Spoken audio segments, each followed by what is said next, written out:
Thank you, Madam Chair. Mr. Malcolm, when I was doing my last question, you made a comment that all will cause me now to make a little bit of a view, give you a little bit of my perspective on things, of which all three of you are welcome to comment and say I'm full of garbage, I'm dead on right, or somewhere in between. But I think there's a distinct difference between energy for mobile sources and energy for stationary sources. And the solutions for each are very different. The vast majority of energy for mobile sources in the United States today is petroleum-based. It's cars, trucks, it's diesel, it's gasoline, et cetera.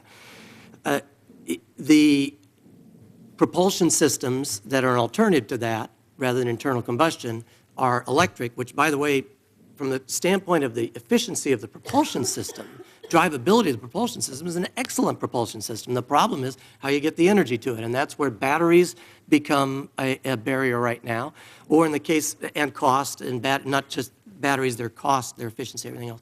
Or in the case of like a fuel cell, where you have a whole bunch of barriers, cost, and also what kind of fuel, and actually the most efficient fuel, because the infrastructure is already there to fuel a fuel cell with today, is still gasoline. So, so you still have that. So that's one set. And then the other set is stationary sources, which we're not talking about battery, but we're talking about producing it. And there, the most of energy is either coal or natural gas based in the United States. There's obviously a lot of hydroelectric and some nuclear. But I see the barriers there as being substantially different in that because people will say, oh, we have to get off of dependence on foreign oil, therefore we need solar. Well, unless you can create a battery for a vehicle, solar doesn't help you with oil, because there's very little oil that's used to create electricity in the United States.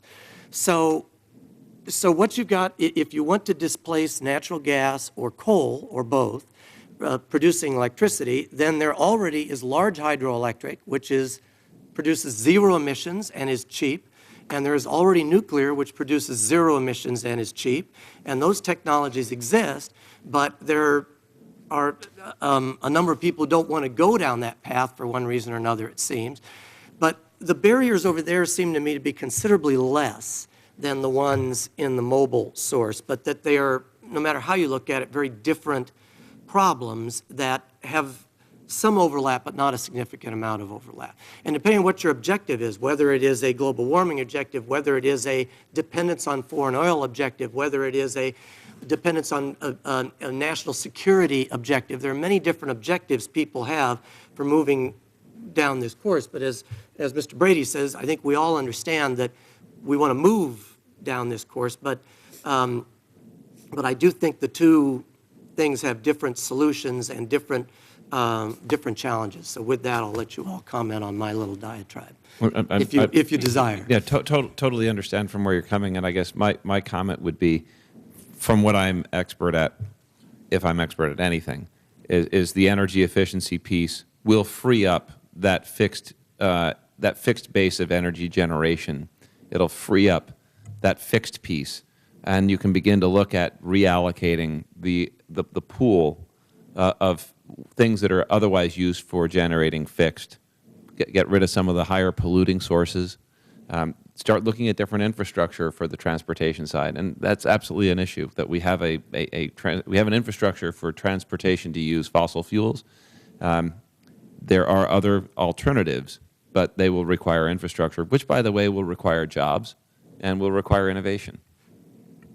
Right. Okay. But I just, until you have a battery or something, that you can't transfer that from fixed to mobile source until there's some technological breakthrough somewhere that doesn't exist right now. Yeah, Congressman Campbell, I think your categorization of the problem is spot on, and I think from sitting here, I'm not a scientist, but it seems like we can see the way to get there on the stationary sources.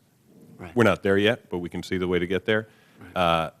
We're far away. We're a long ways away in terms of dealing with mobile or transportation, and I think that's where a lot of research and development spending should go. And I think Chair Maloney made that exact point when it comes to batteries, and I agree with that. And we have, but for what it's worth, it's not. There have been billions of dollars, and I'm not saying it was sufficient. I'm not saying, but both from the private sector and the public sector in the last 20 years on batteries, and we haven't got there yet. Now, was it insufficient? Did we try the wrong way? Did we have the wrong people? I don't know.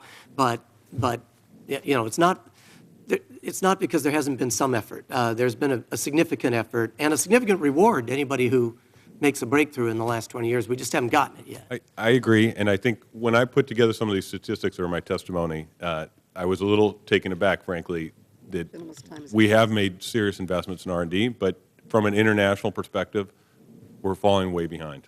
Okay. Thank you.